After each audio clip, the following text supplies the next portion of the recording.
diferente do que foi dito pela presidência, o brasileiro come dólar. O brasileiro cada vez come mais dólar. E eu vou explicar.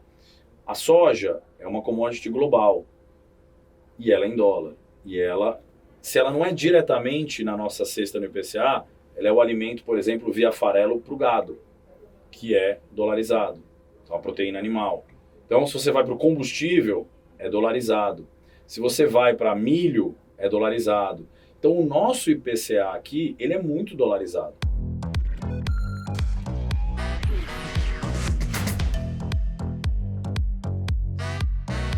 Sejam muito bem-vindos a mais um episódio do Avelcast. Eu sou Isadora Fontanari, especialista de alocação e sócia da Avel Investimentos. E hoje estou aqui para a gente falar de um assunto que é muito pertinente para esse começo de ano, que são as expectativas macroeconômicas para 2025 e também como que isso conversa com as classes de ativos que a gente tem aí disponíveis no mercado. E ninguém melhor do que o head de alocação da XP Investimentos, Rodrigo Gavioli, para conversar conosco. Seja muito bem-vindo. Olá, tudo bem, pessoal? Bom, Rodrigo Gavioli, head de alocação da XP, prazer estar aqui com todo mundo. Acho que como você falou, né? Começo de ano, bastante propício para a gente começar a pensar o que tem de certezas, incertezas para o ano de 2025 e principalmente, talvez, o que as pessoas podem pensar em ajustes, né, nos seus portfólios. Então, acho que essa conversa vai ser bem bacana. Bora lá, então. Queria dar um passo atrás e a gente começar, na verdade, com o que aconteceu no finalzinho de 2024, né? Porque, tradicionalmente, a gente tem aí no final do ano um sentimento um pouco mais otimista, que tem a ver com um pouquinho do recesso, das festas de final de ano em si. Inclusive, a gente gravou um conteúdo aqui para o escritório, né, Luísa? Sobre o Rally do Papai Noel, né? Que traz um pouquinho dessa dinâmica de final de ano que a gente acaba vendo nos mercados mundiais. Mas não foi isso que a gente viu no finalzinho de 2024, e não só a nível nacional, mas também a nível internacional. E eu queria que a gente começasse justamente por aí, né? Mercado global, o que aconteceu no finalzinho do ano? O que a gente pode esperar para 2025?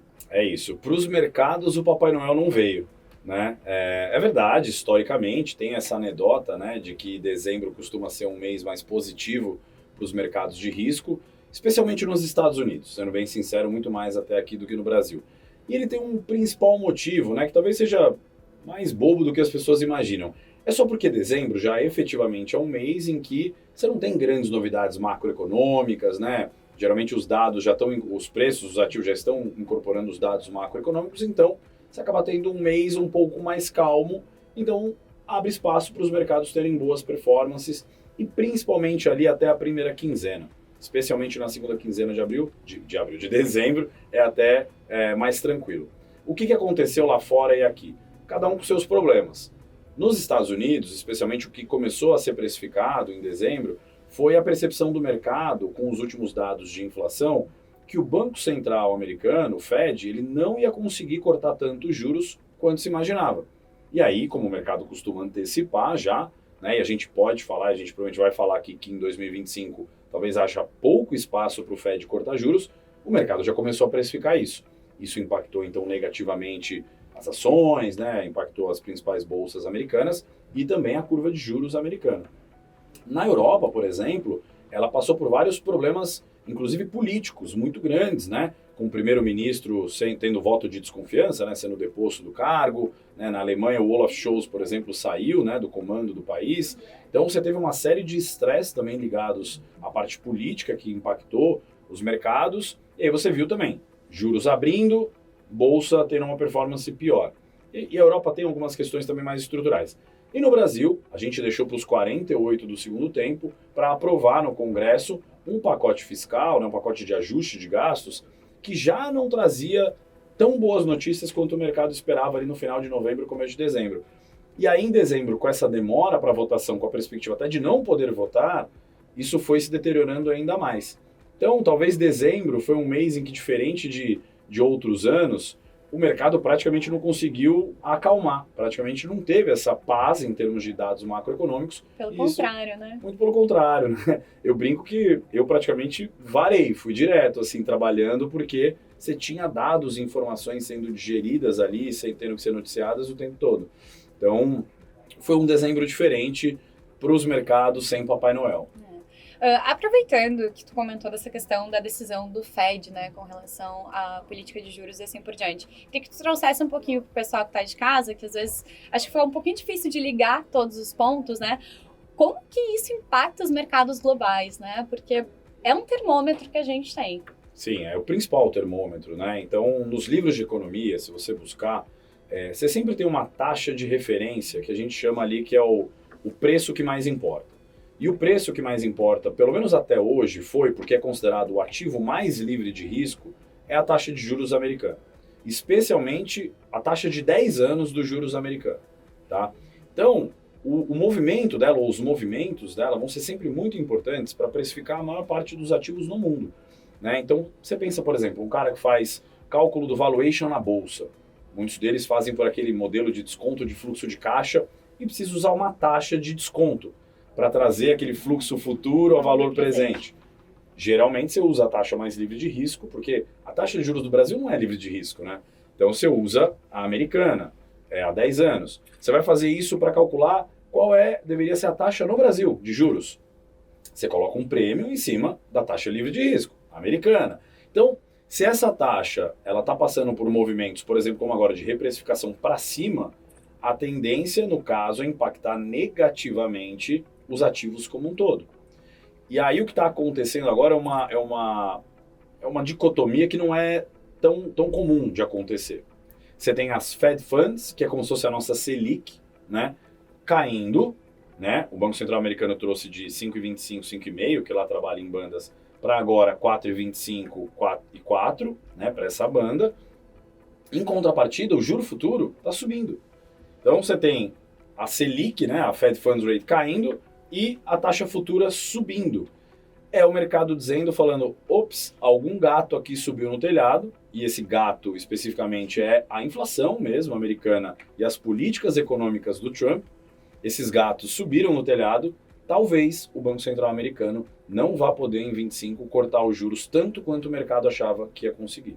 Isso que eu ia te perguntar, assim, com relação à posse do Trump, que acontece daqui a alguns dias mais, e todo esse processo que a economia norte-americana vem vivenciando, né, que é de uma atividade econômica ainda resiliente, né, inflação da mesma forma. Como é que vocês enxergam, equipe XP de alocação, mas principalmente você, esse mercado para 2025, né? Onde é que são as oportunidades? Tá bom, vamos lá. O Trump, pelo menos com o histórico que a gente tem, e hoje nesse segundo mandato dele, pelo menos a gente tem mais histórico do que tivemos quando foi o primeiro mandato dele. O Trump é uma usina de volatilidade, tá? Mas também a gente tem que calibrar muito, Isa, que assim, não necessariamente tudo que ele fala é o que ele vai fazer. Uhum. Então acho que, e não é só lá, mas em vários países hoje, cada vez mais, a gente tem que colocar em perspectiva o seguinte: o que um candidato fala como candidato é uma coisa, o que ele vai implementar como presidente, no caso, é outra, e pior, o que sai eventualmente no headline de um jornal é outra, às vezes. Né? Então eu pego um exemplo.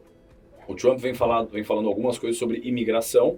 Ele agora, como quase já empossado presidente, né, que agora no dia 20, ele já mudou um pouco o ritmo, dizendo, não é que eu vou deportar todo mundo, não é, calma. E a mídia solta outra coisa. Então, a gente tem que tomar muito cuidado com isso, né? O que me parece, né? O Trump, então, é um cara volátil. O Trump é um cara bastante irônico. Ele tem um humor meio ácido. Bem ácido. Gostemos ou não, né? Parece que ele não percebe, ou ele percebe, né? Que ele é o presidente do maior país do mundo, né? Da principal economia do mundo. Talvez esse não seja o melhor modus operandi de comunicação de um presidente, mas é como ele faz. Ele faz pelo X, muitas vezes, né? Então ele vai lá e não é mais tuita, né? Então, sei lá, ele manda um X. E tem a rede social dele, né? Isso. Então ele comunica por lá. Então, a nossa percepção é que é o seguinte: dado que a gente tem hoje de informação, que a gente consegue mensurar hoje das políticas econômicas, me parece que é um governo que tende a ser muito bom para a economia americana. Ele vai continuar com a desregulação de vários setores, né? Ele vai continuar cortando impostos, mantendo os que já estão cortados e talvez até estendendo, que para o lado da economia e expectativa de lucro das empresas é bom.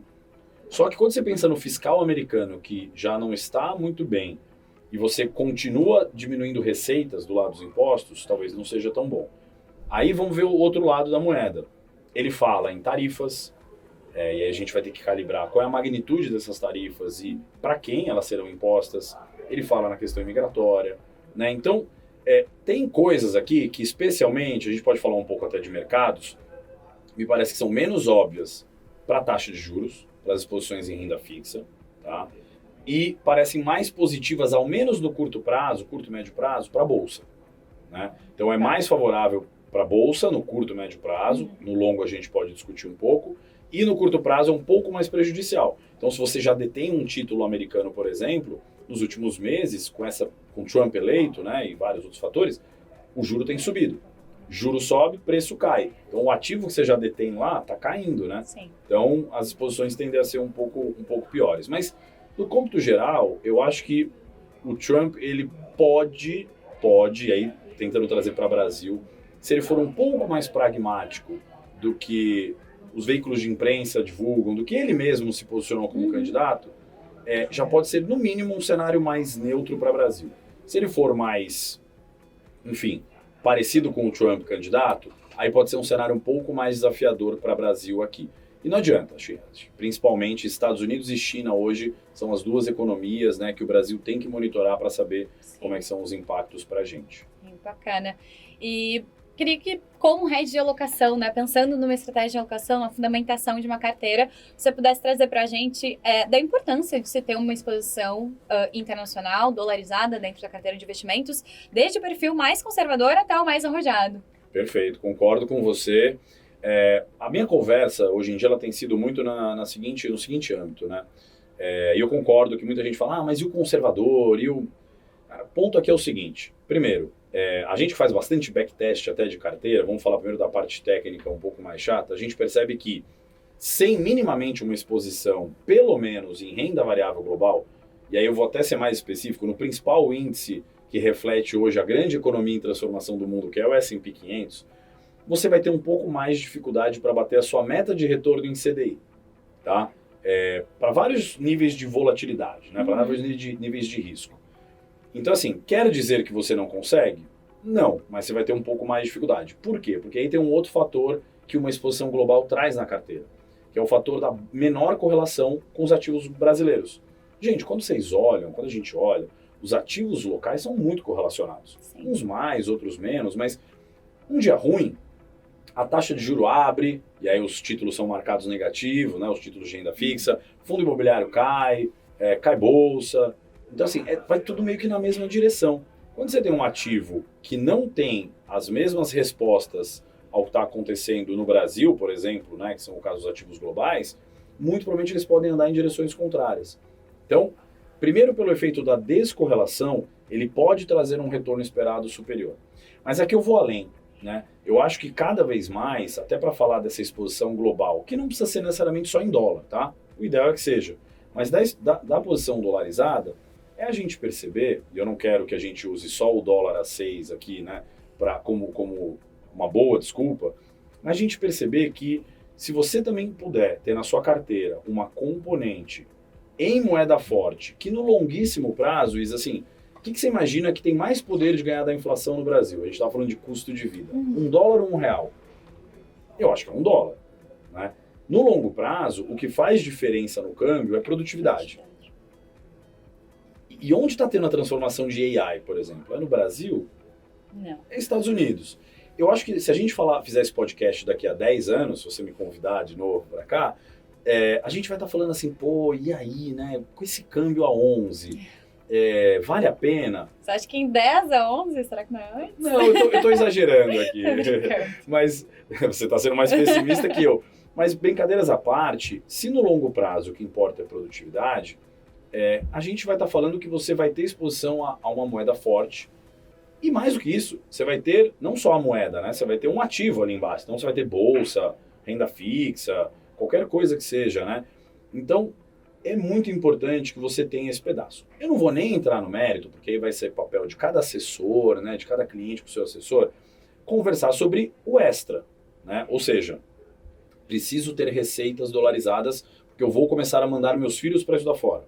Tenho um apartamento em Miami, quero ter uma receita. Viajo com certa frequência lá para fora, eu quero ter um dinheiro lá fora enquanto fica parado, rendendo, né?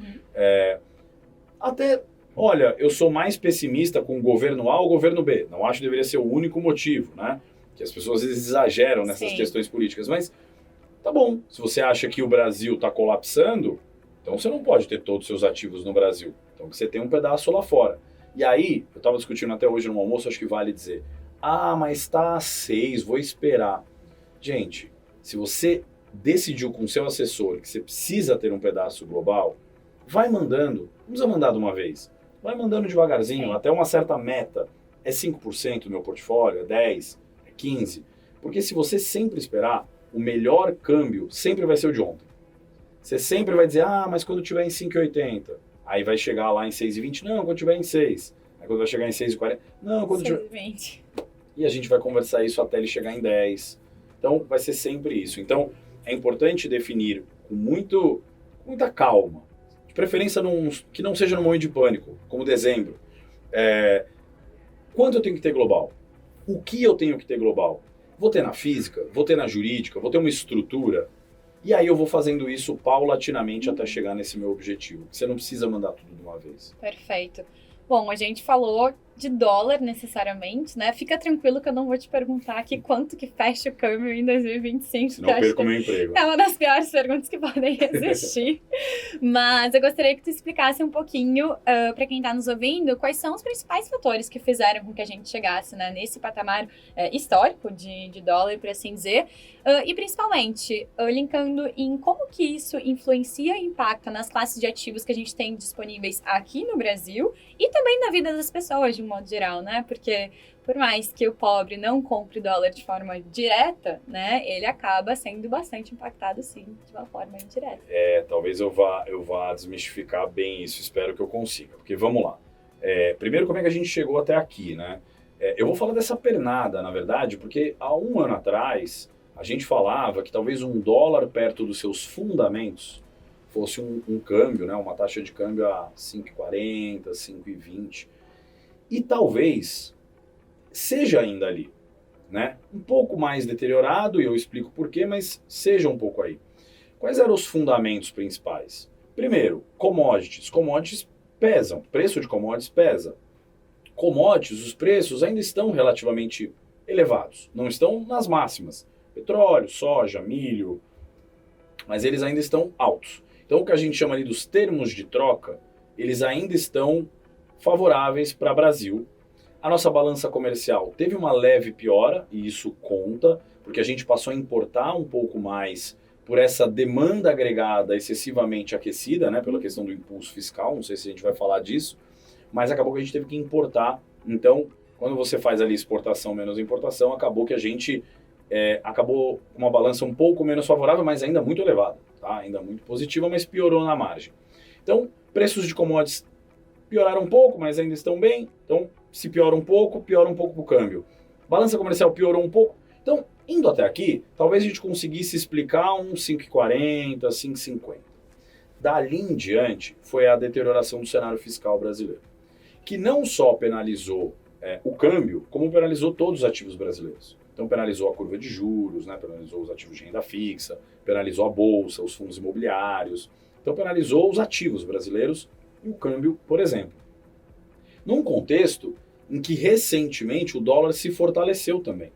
Então, tem que também colocar essa componente que o dólar, frente às outras moedas, principalmente as latinas, se você olhar, o dólar em relação ao real, né, o real, na verdade, em relação ao dólar, se depreciou 30% em 2024.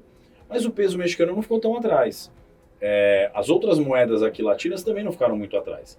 Mas o real conseguiu ainda ir um pouco pior, porque os nossos desafios fiscais fizeram com que a gente ainda colocasse um prêmio adicional, né, o mercado colocasse um prêmio adicional. Agora, não dá para a gente dizer que vai ser simples voltar. Porque nos parece que a principal componente agora, que é esse do risco fiscal, que fez ele, dos 5,50, 5,40, que talvez fosse ali os fundamentos para 6,20, né? Agora mais perto de 6,05, não me parece que ela vai embora tão fácil em 25. Porque não existe uma boa vontade genuína do governo em atacar de forma mais estrutural a questão fiscal. Ele apresentou um pacote de reajuste de gastos, né? Reajuste, não é corte. De gastos. Que ainda foi enxugado. Que ainda foi drenado, né? Muito bom ponto. E aí o mercado não ficou muito feliz. Não acho que ao longo de 25 vem nada muito melhor, ele vai tentar requentar algumas medidas até que ficaram de fora do pacote, que poderiam ter vindo de uma vez junto, né, com o pacote. Então também não acho que vai vir nada muito bacana. Dito isso, então talvez a gente vá conviver um bom tempo ainda com esse câmbio namorando aí os 6,10. A gente tem uma previsão até desse ano ir mais para 6,20 do que qualquer coisa parecida com mais para baixo de 6. Espero que a gente erre dessa vez, porque é o que você falou, o câmbio é o que mata o emprego de qualquer economista. Mas aí para desmistificar a questão do brasileiro, né? Diferente do que foi dito pela presidência, o brasileiro come dólar. O brasileiro cada vez come mais dólar. E eu vou explicar. A soja é uma commodity global e ela é em dólar. E ela, se ela não é diretamente na nossa cesta no IPCA, ela é o alimento, por exemplo, via farelo para o gado, que é dolarizado. Então, a proteína animal. Então, se você vai para o combustível, é dolarizado. Se você vai para milho, é dolarizado. Então, o nosso IPCA aqui, ele é muito dolarizado. Né? Teve um estudo da FGV mais recente que falava que alguma coisa entre 10% e 15%. Eu ouso dizer que, a depender da sua camada social, é até bem mais que isso. Né? Porque você tem outras componentes dolarizadas dependendo daquele serviço que você consome e tudo mais. Então, sim, nós brasileiros comemos dólar. Então, acho que tem um impacto direto, muito mais do que só a questão da viagem para Disney, para qualquer outra coisa disso. Porque quando meus amigos vêm me perguntar, né? Isso é muito comum, deve ser para você, né? Isa, o que você acha, né? Tô indo para Disney mês que vem. Compro agora. Falo, olha só, você vai deixar de ir para Disney? Não vai, né? Você já comprou a passagem. Então, assim, só para tentar fazer daqui até um mês, daqui a tua viagem, vai comprando parcelado, mas não é isso que vai te empobrecer ou te enriquecer daqui até lá. Agora, para investimentos de longo prazo, vai fazer muita diferença. Então, por isso que a gente recomenda que não deixe de comprar, mesmo a 6, e vá comprando também paulatinamente ao longo de meses, semanas, enfim. Perfeito. Dólar alto, inflação resiliente, o que a gente pode esperar? A gente também tem, né, uma mudança na cadeira do Banco Central, com a entrada do Galípolo. O que a gente pode esperar em termos de política monetária? Vamos lá. Com esse fiscal que a gente rapidamente aqui comentou, que é um fiscal expansionista, né? O que é isso? É gasto público crescente, né? Enfim, talvez muito mais do que a nossa capacidade de geração de receita consegue absorver, ou pelo menos ao longo dos próximos anos o que a gente consegue, se a gente considerar que as nossas despesas obrigatórias crescem numa velocidade maior do que o teto do arcabouço, né? Para você ter uma ideia, o teto do nosso arcabouço é 2,5. As nossas despesas obrigatórias, ou seja, aquele boleto que o governo tem que pagar, né? Você não deixa de pagar a sua conta de luz, é como se fosse isso, né? Elas estão crescendo quase 8% acima da inflação. Né? Sendo que as receitas cresceram em 2024 mais de 10% acima da inflação. Ou seja, a gente teve êxito em buscar mais receitas. A gente pode questionar se foi... De que forma? Mais imposto, enfim. Mas a gente teve êxito. Só que, olha isso, não foi suficiente para brecar esse crescimento das despesas obrigatórias. Então, com esse fiscal expansionista, né, que a gente vê aqui, o que a gente acaba percebendo é que vai continuar bastante difícil do lado fiscal. Então, a gente brinca que se o fiscal está com o pé no acelerador, vai caber ao Banco Central ter o pé no freio. O mercado, mesmo depois de ser apresentado o pacote fiscal, eu andei olhando os números, ele colocou na taxa de juros mais 250 pontos base de prêmio, depois de apresentar o pacote fiscal. Levou a taxa de juros aqui futura, né, para quase 16. E aí foi aquele estresse. Em dezembro, Isa, de verdade, assim, a gente não estava, em crise não está, mas os ativos se comportaram como crise. Um estresse, né? Então, quando a gente olha, a gente fala, vai sobrar no colo do Banco Central a responsabilidade, a tarefa do freio. E olha que coisa, né? Essa frenagem poderia ser um pouco mais suave e ela ia ser. Mas aí, com essa precificação toda do mercado, teve que ser algo mais tempestivo. Então, até nas nossas projeções, a gente acabou colocando que o Banco Central vai ter que levar essa taxa pelo menos para 15,5%, que é a nossa projeção oficial hoje. E de forma mais tempestiva, ou seja, 100 pontos base. Banco Central reagir com 100 pontos base em 3, 4 reuniões, Isa, não é comum. É um freio. Aí não é nem que ele está usando... Mesmo no período pós-pandemia a gente viu poucos momentos, assim, só no início, né? Não, porque é isso, você agir em períodos parecidos com crise, né? Agora, vai ter que ser no colo do Banco Central, porque, de novo, o monetário vai ter que ser o freio que o fiscal está acelerando, porque o que o mercado quer não é uma economia que não cresça, mas é uma economia equilibrada. E tudo que o Brasil não está, o Brasil, ele é, a menor analogia que eu já ouvi, é que esse pé no acelerador do fiscal e pé no freio do monetário faz a gente sempre ser aquele carro que fica assim, ó. Você já andou com aquele carro que fica engasgando?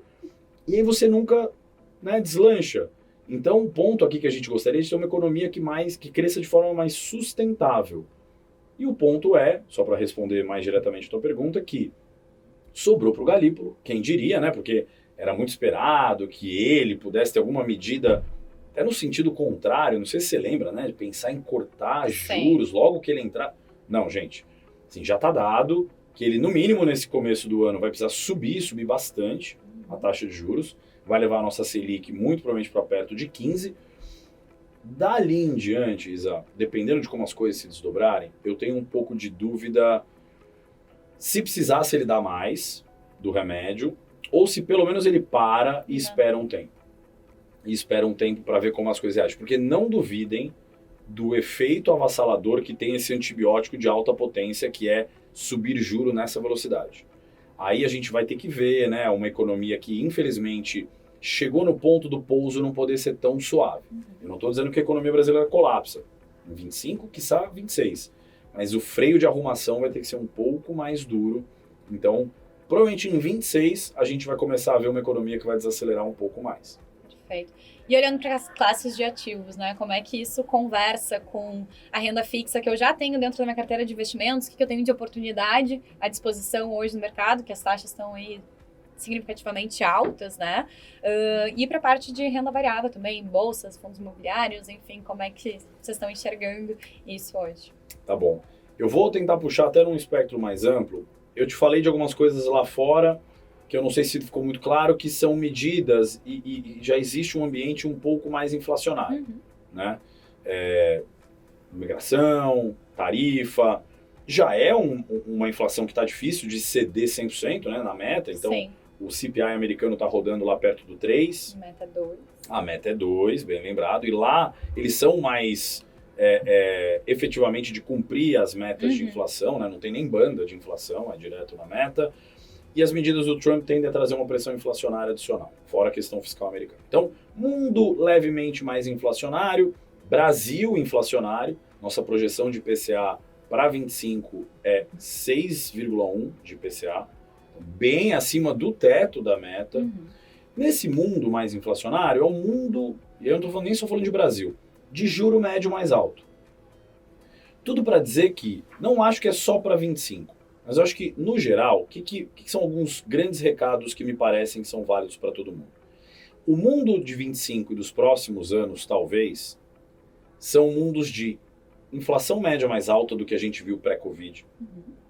E eu brinco que é febrico. Não é que o mundo vai estar em febre, né? Que seria uma inflação muito alta. Vai estar com aquele 37,5, né? Você nunca sabe se você vai no médico ou não vai. É um febrico. Então, taxas de juros médias mais altas. E isso nos faz acreditar que não vai ser tão óbvio quanto foi ali entre 2008 e Covid, que tudo subia, né? Cara, você buscava tudo, até NFT de macaco, né? Assim, era tudo para cima, era cripto, tudo subia, né? Private equity. Por quê? Se teu caixa, se tua renda fixa conservadora no mundo todo rendia nada, né? Ou quase nada, você tem que buscar ativos de risco. Não que você não tenha que ter, mas o balanço delas numa carteira mudou.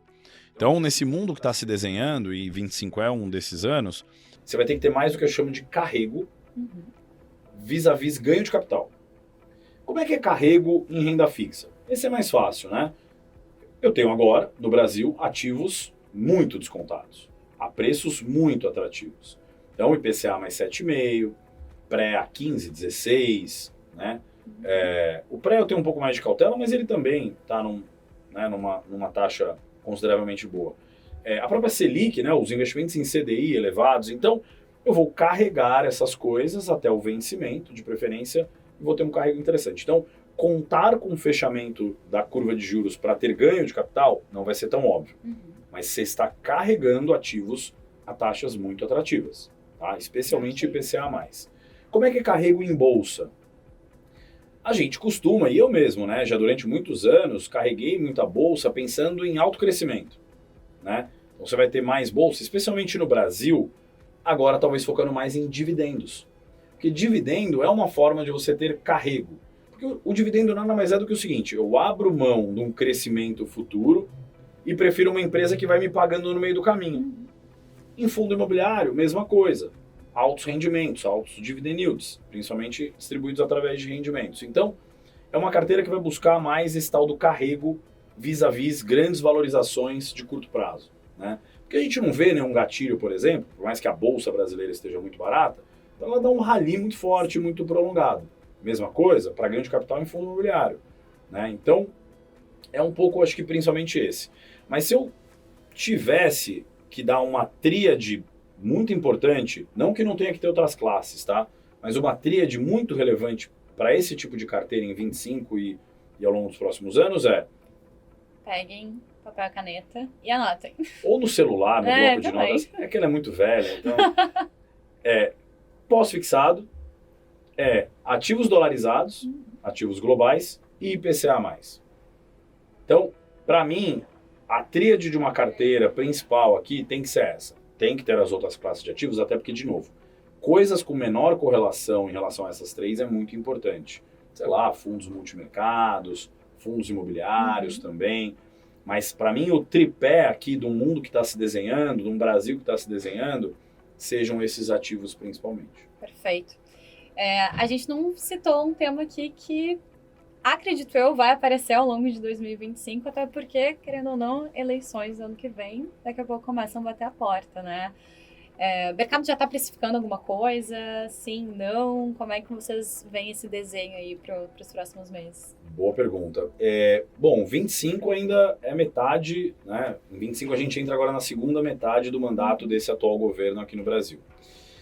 Me parece que, muito antecipadamente, inclusive porque é uma estratégia cada vez maior dos candidatos nas eleições, não anteciparam muito essas discussões, porque historicamente muitos deles às vezes acabam até se enforcando se eles começam uma campanha muito cedo, né?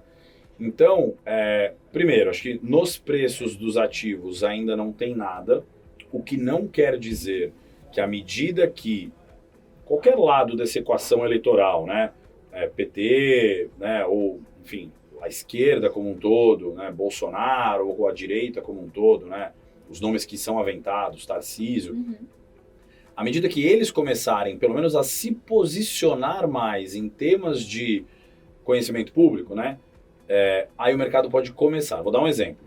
Se de repente começa o Tarcísio a dar uma entrevista para falar de alguma decisão do governo federal, opa, o mercado já vai começar a interpretar assim, olha ele já começando a subir no palanque, né? Se de repente, sei lá, tem algum anúncio, como aconteceu, do Gustavo Lima, eventualmente, mas isso tudo para mim são testes, tá? Sabe, os marqueteiros, eles vão testando. De concreto em 25, eu acho que não. Então eu brinco que em 25, qualquer novidade eleitoral vai trazer vol, mas não vai trazer retorno. Então vai trazer ruído ali, porque eles vão estar testando, tá? Ventilando várias possibilidades. Lula vai se reeleger, não vai se reeleger, vai indicar Haddad, vai indicar... Eu acho que o mercado e os próprios líderes de campanha, que ainda nem estão definidos, enfim, eles vão começar a testar, né? Porque você faz esses testes mesmo, né? E eu acho que isso só vai gerar um pouco mais de ruídos. Agora, lá para final de 25, começo de 26, aí a coisa vai começar a tomar outro corpo, né? Que aí eu acho que a gente entra num ano eleitoral, aí já vai ter que começar os personagens a entrar no tabuleiro, a direita vai ter as suas questões, né, para tentar resolver, muitos nomes já estão surgindo, isso pode tirar força. Do lado da esquerda, você vai desde uma esquerda, às vezes, mais radical, dentro do próprio PT, né? Vis-à-vis uma esquerda até um pouco menos radical, será? Seria o Haddad. Então, eu acho que várias coisas vão e podem acontecer aqui no meio do caminho. Mas responder diretamente a sua pergunta, eu acho que 25 não é um ano que vai fazer muito preço de forma estrutural. Vai gerar ruídos, vai gerar né, volatilidade, mas acho que não vai ter nada definido, salvo se algum evento de cauda acontecer. Então, sei lá, tiver algum problema com o presidente, enfim, que não está no nosso cenário. É igual geopolítica, né? Igual guerra. Você não consegue precificar uma doença. Sim. Né? Mas tirando essas coisas, então, efetivamente, eu acho pouco provável que 25 traga de forma estrutural alguma coisa para os preços dos ativos, tá? Perfeito. Uma aula, né, gente? Uma aula. Para a gente encerrar, eu queria que você trouxesse um pouco mais da questão de percepção propriamente de espírito, assim por diante, do investidor pessoa física, né? Que a gente viu que 2024 não foi um ano fácil, principalmente no último trimestre, então o pessoal tá com um sentimento talvez um pouco dividido ou muito pessimista aí para os próximos meses e anos, enfim. Queria que tu trouxesse um pouco da tua experiência, não só como head de alocação, mas como investidor pessoa física também. Não, muito bom. E é bom, porque talvez dessa resposta, eu vou dar uma resposta que quase que pega tudo que eu falei até aqui e joga fora. Não que não seja relevante, mas Isa, ao longo de muitos anos, seja na minha experiência pessoa física como investidor, mas seja principalmente estudando vários dos temas que permeiam investimentos, finanças comportamentais, né, enfim. O que eu percebo é que a gente tem alguns vieses e alguns problemas a resolver sobre nós mesmos. Alguns deles, eu acho que a gente gasta muito pouco tempo perto da relevância, de verdade, em escolhendo aquele assessor que é o cara que a gente confia de fato. A maioria das relações que eu acho que perpetuam de assessor-cliente são daqueles caras que você sabe que, cara, você criou uma relação de confiança. Né? Mas aí vem a segunda coisa, não adianta nada você ter confiança e você não saber minimamente quem é você. O que você quer. Sim, qual que é teu objetivo? Podem ser objetivos materiais, podem ser objetivos... Qual o significado do dinheiro para você? Para quem não sabe onde quer chegar, qualquer caminho serve. Qualquer caminho serve. Isa, pode ser que para uma pessoa seja importante ser uma pessoa que compra grandes marcas de roupa, para outras pode ser de bolsas, né? Para outras pode ser, eu quero viver experiências, para outra pode ser, cara, daqui até a minha velhice, que é o padrão Warren Buffett, eu quero ter uma vida espartana, mas lá na frente eu quero ter a liberdade de ter um dinheiro, que aí eu decido o que eu vou fazer com isso, ou se eu vou deixar para alguém. Então, gaste um tempo, depois você gastou também do seu assessor, ou paralelamente a isso, se entendendo. De verdade, eu vejo muitas pessoas construírem portfólios que não representam o que ela acredita de mundo, o que ela acredita dela mesma, né? Então, gaste um tempo se entendendo. Dito isso, eu vou contar um negócio que é o seguinte, investir é um jogo infinito. Você não vai parar. Se você começar e for exitoso, é um jogo infinito. No videogame, num jogo infinito, qual que é a tua única função? Ficar vivo. Então, muito cuidado para você, especialmente, ir calibrando o seu portfólio para ele não explodir. Por que eu estou dizendo isso? Porque eu acho que as pessoas têm que tomar cuidado para buscar o seu retorno suficiente e não o maior retorno. As pessoas gastam muito tempo buscando o maior retorno. E não é. Você precisa buscar o retorno que é suficiente para os teus planos e objetivos. Se você buscar o que é suficiente para você, muito provavelmente o que está ali na tua carteira vai ser o que você entende. Que você vai passar por períodos como agora, né? Existe um inverno nos portfólios brasileiros nos últimos 3 anos, que a grande maioria, grande maioria de um portfólio diversificado nos últimos 3 anos, está rodando levemente abaixo do CDI. É verdade. Mas se você está comprando bons ativos para o longo prazo, para aqueles teus objetivos, cara, fica tranquilo. Esse inverno vai passar, né? Agora, precisa alongar prazo de investimento, porque se esse jogo é infinito, eu não posso ligar para o meu assessor a cada 3 meses e falar, pelo amor de só se você precisa mesmo daquele dinheiro no curto prazo, né? Então, assim, não sei se era isso que você esperava ou as pessoas que estão ouvindo esperavam, é muito mais sobre você, é muito mais sobre os teus vieses, os teus padrões de comportamento no momento de euforia e pânico, do que sobre mercados. É muito importante aprender sobre mercados, mas é muito mais importante você fazer tudo isso que eu falei e ter disciplina ao longo do tempo. Porque se você tiver essa disciplina ao longo do tempo, você vai chegar lá. É que muitas pessoas desistem no meio do caminho. Era isso. Na verdade, não era isso que eu esperava. Foi melhor do que eu esperava a resposta. Que bom. Espero que o pessoal de casa também.